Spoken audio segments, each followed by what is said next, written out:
A very good morning, my dear students. Today we will continue our new topic, the non-cooperation movement in countryside. यानी ग्रामीण क्षेत्रों में जो non cooperation movement था, असहयोग आंदोलन था, वो कहाँ कहाँ पर फैला, किस किस ने इसमें पार्टिसिपेट किया और कौन कौन में इसमें इन्वॉल्व थे और क्यों उन्होंने पार्टिसिपेट किया और कौन कौन से उनके प्रोटेस्ट के मेथड थे।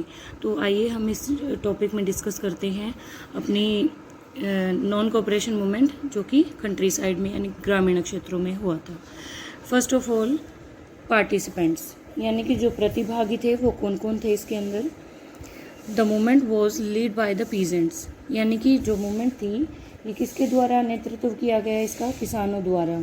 और ट्राइबल्स जो जनजातीय लोग थे, जो गांव के लोग थे, ठीक है, जो इसके अंदर जो गांव के बाहर आउटर्स पे और ग्रामीण क्षेत्रों में जो लोग रहते थे, ट्राइबल्स जातियां थी, उन्होंने इसमें पार्टिसिपेट किया। और जो लोकल लीडर्स थे वहाँ के, जो स्थानीय नेता थे, उन्होंने इसमें पार्टिसिपेट किया। जैसे कि एग्जाम्पल के तौर पे हम देखते हैं कि अवध में जो सन्यासी थे यानी कि बाबा रामचंद्र जो सन्यासी थे, उन्होंने इसमें पार्टिसिपेट किया।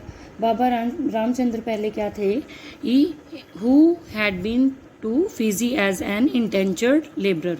तो वो फिजी के अंदर क्या करते थे, फिजी में वो गिरमिटिया मजदूर के तौर पर काम कर चुके थे।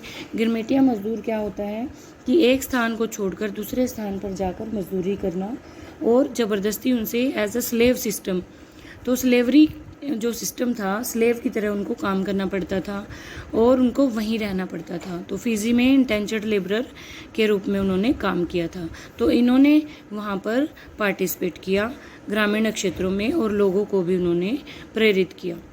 आइए हम नेक्स्ट टॉपिक में चलते हैं। Why the rural people participated, ग्रामीण लोगों ने क्यों भाग लिया इसके अंदर, किस लिए भाग लिया, क्या रीज़न थे।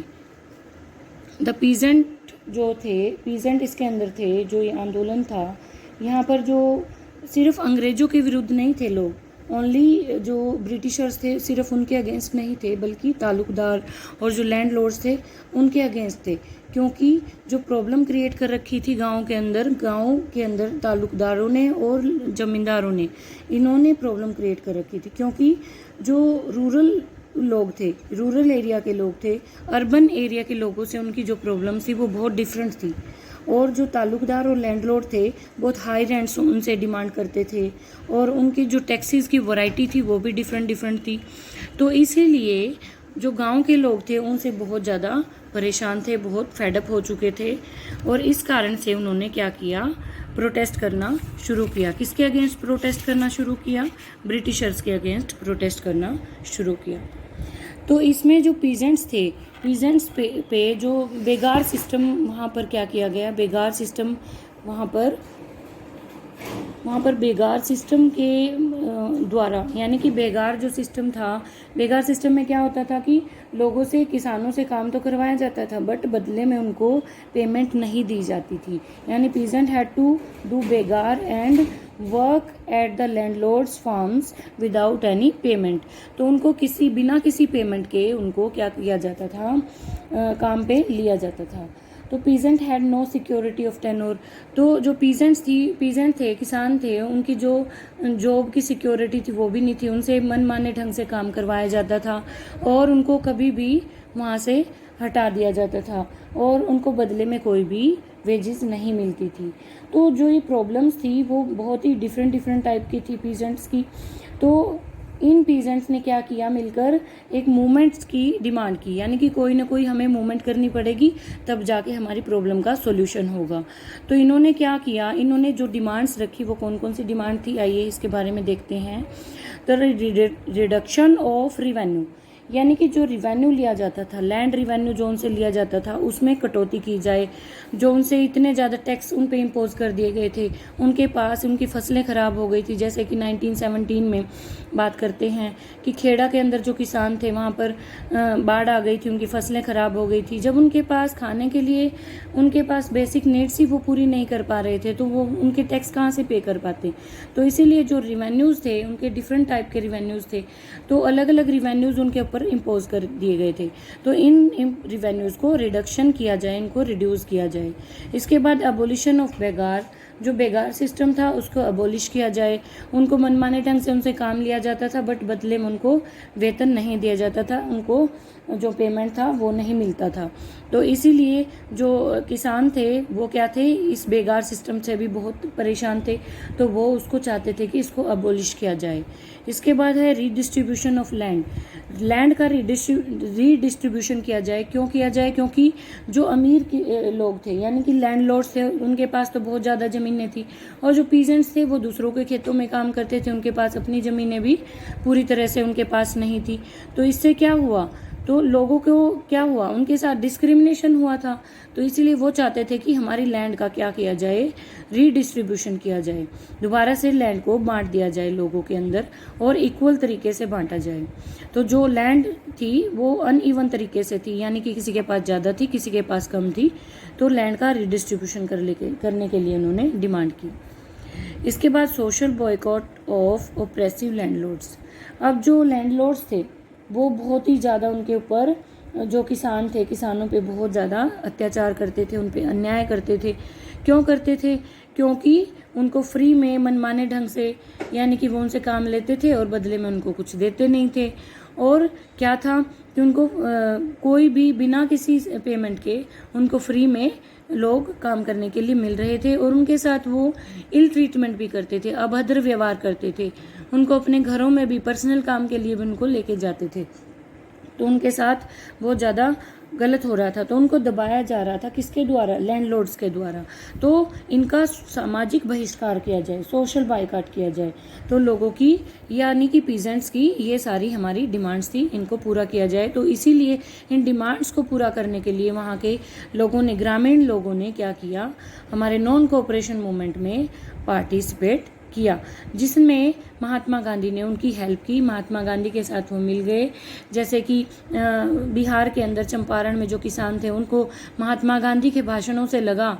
जब महात्मा गांधी ने विजिट किया 1916 में, after coming from the south Africa, तो वो उन्होंने विजिट किया। वहाँ पर लोगों की उन्होंने कंडीशन देखी वहाँ पर विजिट करने के बाद। तो किसान थे, किसान लोगों ने सोचा कि महात्मा गांधी उनकी हेल्प करेंगे। तो वो यही एक रास्ता बचा था कि महात्मा गांधी के साथ मिलकर वो इसमें कोऑपरेशन, नॉन कोऑपरेशन मूवमेंट में वो पार्टिसिपेट करें।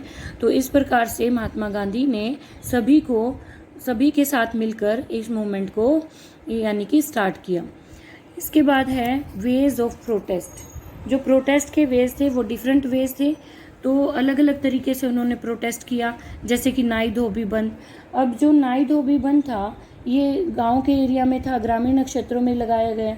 ये पंचायत के द्वारा, यानी कि पंचायत जो थी, गांव की पंचायत थी, उसके द्वारा लगाया गया। और जो लैंडलॉर्ड थे उनके अगेंस्ट लगाया गया, क्योंकि लैंडलॉर्ड उनके साथ अत्याचार कर रहे थे, अन्याय कर रहे थे, और जो ताल्लुकदार थे वो भी इसमें इन्वॉल्व थे।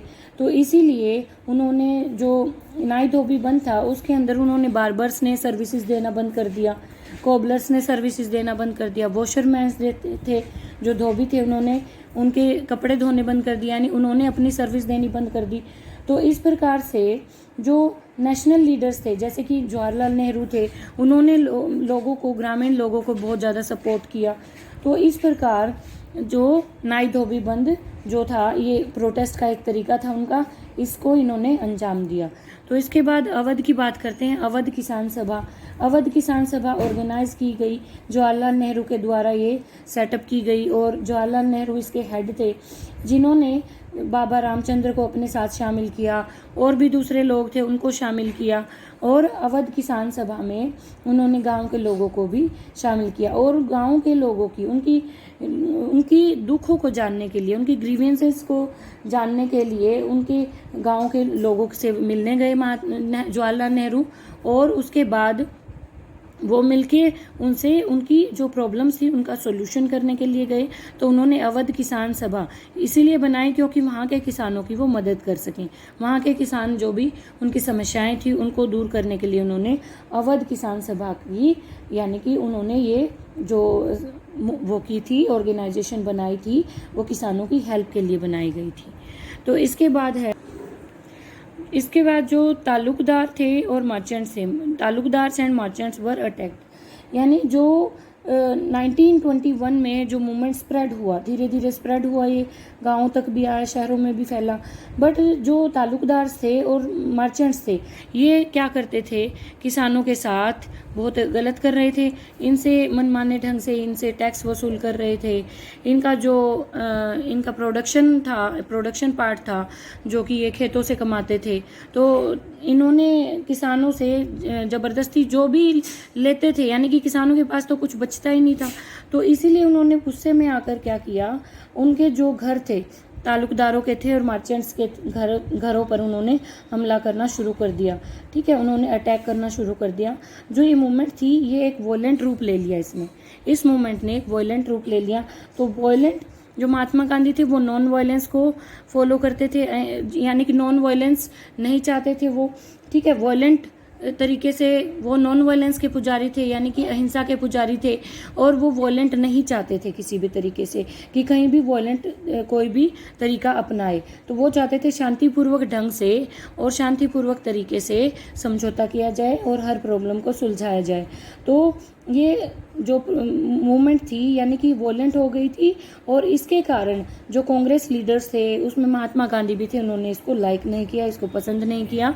तो इस प्रकार से उन्होंने कोई भी मूवमेंट थी जहाँ पर भी वॉयलेंट तरीका अपनाया जाता तो महात्मा गांधी उसको क्या करते थे, उनको उस मूवमेंट को विड्रॉल कर देते थे। तो इस प्रकार से जो हमारा नॉन कोऑपरेशन मूवमेंट था, इसमें हमने यही डिस्कस किया कि इसमें पार्टिसिपेंट कौन कौन से थे और लोगों ने क्यों पार्टिसिपेट किया और उनके प्रोटेस्ट के कौन कौन से तरीके थे। अब हम नेक्स्ट वीडियो में डिस्कस करेंगे जो ये नॉन कोऑपरेशन मूवमेंट था वो टाउन्स में कहाँ कहाँ फैला, टाउन्स में कोई किन किन लोगों ने पार्टिसिपेट किया। तो नेक्स्ट वीडियो में हम अपना नेक्स्ट टॉपिक डिस्कस करेंगे।